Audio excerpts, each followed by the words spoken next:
Welcome students.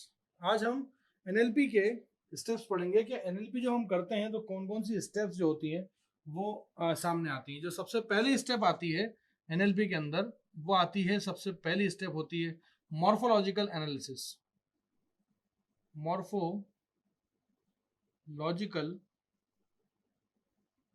Analysis. Morphological analysis को क्या होता है कि मॉर्फोलॉजिकल एनालिसिस बिल्कुल वैसा का वैसे ही होता है जैसे कंपाइलर के अंदर लेक्सिकल एनालाइजर होता है, वैसा का वैसे। बेसिकली क्या होता है कि जितने भी आपके इंडिविजुअल वर्ड्स हैं उनको एनालाइज किया जाता है और जो भी कंपोनेंट्स होंगे उसके मतलब जो भी जिस भी कंपोनेंट के अंदर वो लगे होंगे उसको देखा जाता है। और देखने के बाद जो भी उसके अंदर जो टोकन जनरेट होता होगा, जो पंक्चुएशन जनरेट होते हैं, जो सेपरेटर्स होते हैं, वो सारे के सारे को एनालाइज किया जाता है मॉर्फोलॉजिकल एनालिसिस। अब इसमें मान लीजिए कि मैंने लिखा कि आई नीड एन अम्ब्रेला और अम्ब्रेला की स्पेलिंग मैंने गलत लिख दी, तो जाहिर सी बात है फिर वो मॉर्फोलॉजिकल एनालिसिस कहेगा कि भैया ये गलत लिखा हुआ है, ये अम्ब्रेला नहीं है। अब देख लो क्या लिखा है आपने, अम्ब्रेला की स्पेलिंग तो ये नहीं है। मतलब अगर मान लो वैसा मैंने बोलते हैं, जब हम कभी मुंह जबानी भी जब बात करते हैं तो उसमें भी कभी कभी होता है ना कि कोई चीज़ फंबल हो जाती है, कोई चीज़ हमने गलत बोल दी। जैसे मान लीजिए मैंने स्ट्रेटेजी को अगर सही से नहीं बोलते तो कभी कभी स्ट्रेटेजी भी गलत हो जाता है। मतलब मेरा सबसे सारा फंबल जो होता था वो स्ट्रेटेजी वर्ड में होता था। अब मैंने सुधार लिया, लेकिन मॉर्फोलॉजिकली बहुत से लोग मुझे क्या करते थे, रोक के सुधारते थे, नहीं नहीं इसको ऐसे नहीं ऐसे बोलते। रॉन्डेवू एक वर्ड होता है इंग्लिश का, आप कभी उसकी स्पेलिंग देखिएगा कितनी भयानक होती है, लेकिन उसको बोलते रॉन्डेवू है। कई बार किया साइलेंट होता है, कई बार लोग उसमें लगा करते नहीं है साइलेंट और नॉलेज को कनॉलेज ही कर देते हैं। तो ये मॉर्फोलॉजिकल एनालिसिस में आता है कि आप हर एक इंडिविजुअल वर्ड को एनालाइज करिए और उसके कंपोनेंट को एनालाइज करके जो भी टोकन जनरेट हो रहा है और उसके बाद उसके जो भी पंक्चुएशन हैं, जो भी सेपरेटर्स हैं, उनको एनालाइज करके उसको रखें। दूसरा होता है synthetic analyser. It is just like syntax analyser of compiler design. ये भी क्या है, सिंथेटिक सिंथेटिक एनालिसिस।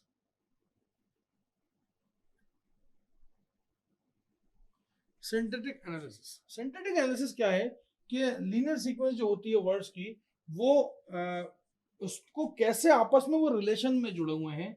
और कुछ सीक्वेंस जो होती है वो रिजेक्ट भी हो जाती है अगर उसने कोई लैंग्वेज के रूल को तोड़ा होगा और उसके कॉम्बिनेशन को अगर उसने सही से नहीं रखा होगा।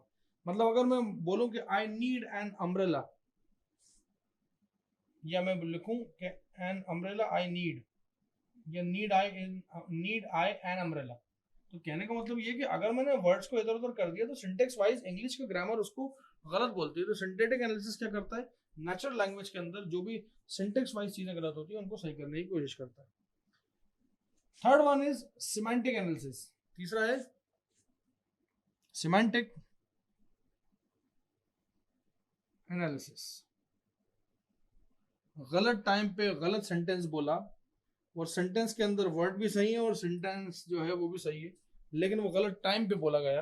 और गलत टाइम पे बोला गया मतलब ये कि अगर कोई व्यक्ति है जो गुजर चुका है और उसके आप बारे में कोई चीज़ बोली जो कि प्रेजेंट टेंस में है या फ्यूचर टेंस में है, तो वो कहीं कहीं आपको गलत माना जाएगा। तो ऐसा कोई स्ट्रक्चर जो कि सिंथेटिक वाइज सही है, वर्ड्स उसके अंदर सही लिखे, लेकिन जब मैपिंग के दौरान आप सिंटेक्स जो सिंथेटिक स्ट्रक्चर थे और ऑब्जेक्ट्स के उनकी टास्क डोमेन को जब आपने देखा तो कोई ऐसी मैपिंग मिली नहीं। मतलब आपने जो चीज आप ढूंढना चाह रहे हो अपने सेंटेंसेस से, जो चीज आप मानना चाह रहे हो वो हुआ नहीं। जैसे मैं बोलूँ गांधी जी बहुत अच्छे व्यक्ति थे तो सही है, लेकिन मैं बोलूँ गांधी जी बहुत अच्छे व्यक्ति हैं तो लोगों को ऐसा लगेगा कि यार मैं किसी और गांधी की बात कर रहा हूँ। तो कहने का मतलब ये है कि यहाँ पे एक जरा से थे और है में पूरा इंसान ही चेंज हो गया। तो सिमेंटिक एनालाइजर जो होता है वो ये काम करता है। इसके बाद आता है डिस्कोर्स इंटीग्रेशन। इसके बाद आता है डिस्कोर्स इंटीग्रेशन। देखिए वर्ड इसका बता रहा है इंटीग्रेशन। इंटीग्रेशन और इंटीग्रेशन का मतलब क्या होता है, जोड़ना।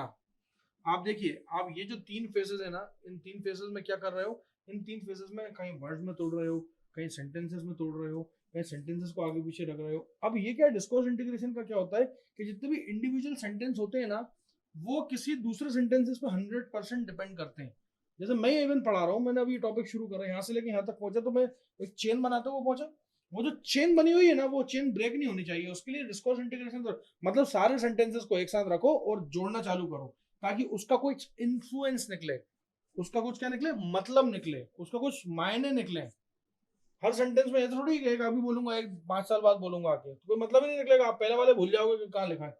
तो ये क्या है, डिस्कोर्स इंटीग्रेशन। अच्छा, ये चीज यहाँ होती है।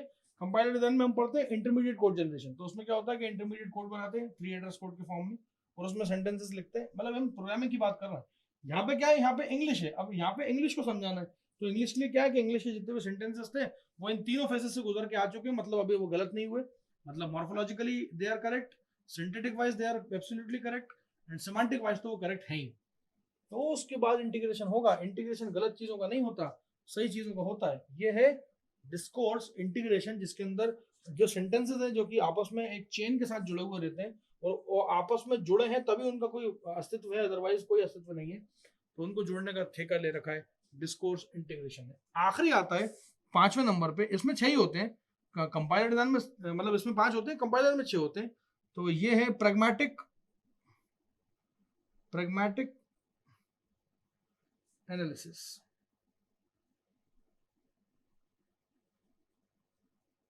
Pragmatic analysis. अब यहाँ पे क्या है कि जो स्ट्रक्चर है आपका, वो क्या होता है कि बताता है कि बेसिकली क्या बोला गया है, और उसके बाद उसका एक्चुअल में मतलब क्या है। जैसे मैंने अंडरस्टैंडिंग जब पढ़ाई थी तो उसमें बताया था कि आपको कि मैंने अगर कोई वाक्य बोला है तो उसके अंदर बहुत सारी चीजें जुड़ी हो सकती हैं, बहुत सारा डेटा आपको चाहिए होगा, जिससे आप एक एक्चुअल मीनिंग तक निकल के आ सकें। Are you giving me umbrella, अब मैंने क्या है, देखिए, are you giving me umbrella, इसका मतलब क्या आप मुझे अम्ब्रेला दे रहे हो। Are you actually giving me umbrella, मतलब मैंने आपको थोड़ा सा एक्सप्रेशन, थोड़ा सा अपना आंखों का चेहरा चेंज कर दिया, तो तुम्हें वो हो गया कि सरकाजम के भाई दे रहे हो कि नहीं दे रहे, मतलब मैं आपको डांट रहा हूँ इस मामले में। तो कहने का मतलब ये है कि प्रैग्मैटिक एनालिसिस जो होता है ना, वो डिटरमाइन करता है कि रीइंटरप्रिटेशन ऑफ द सेंटेंस। सेंटेंस लिखा है, हर एक वर्ड सही है, लिखा सही है, जगह सही है, जोड़ दिया दूसरे सेंटेंस के साथ, लेकिन जब जोड़ा तो जोड़ने के बाद वो जिस जगह पे लिखा हुआ है उस पे उसका सही मायने, सही मतलब प्रैग्मैटिक एनालिसिस देता है। तो क्या है कि ये पांचों फेसेस के अंदर, और सारी कहानी एनएलपी की टिकी हुई है, लेकिन ये बड़ी फजी है। बड़ी फजी का मतलब ये कि जैसे फजी के अंदर होता है ना कि फजी फजी हमेशा क्या होता है, 0 से लेकर के 1 तक के बीच में कुछ भी हो सकता है, जैसा ह्यूमन ब्रेन हमारा चलता है, बताया था मैंने आपको। और क्रिस्प क्या होता है, या तो 0 होगा या 1, मतलब कभी भी ये ना, ये पांचों फेसेस जो है ना, ये ट्रुथ वैल्यू ऐसे नहीं देते कि 0 है या 1 है, मतलब सही है या गलत। ये बड़े खराब हैं। और इसके अंदर हर एक बार ये प्रैग्मैटिक एनालिसिस खासतौर से, हर एक बार क्या होता है कि सेंटेंसेस का मतलब जो होता है, are you giving me umbrella, are you giving me umbrella, are you giving me umbrella, मैं जितने एक्सप्रेशन चेंज करता जा रहा हूँ ना, ये जितनी वैल्यू चेंज होती जा रही है, फजी वैल्यू होती जा रही है।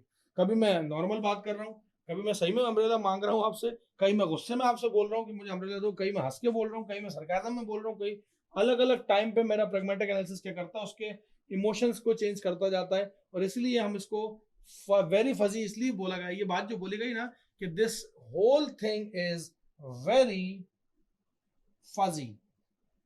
और फजी का जब भी मैं मतलब बोलूं तो समझ जाना कि मैं बात कर रहा हूं, it lies between 0, it's a close interval from 0 to 1, 0 से 1 के बीच में कितना फजी हो सकता है, दैट इज एनएलपी।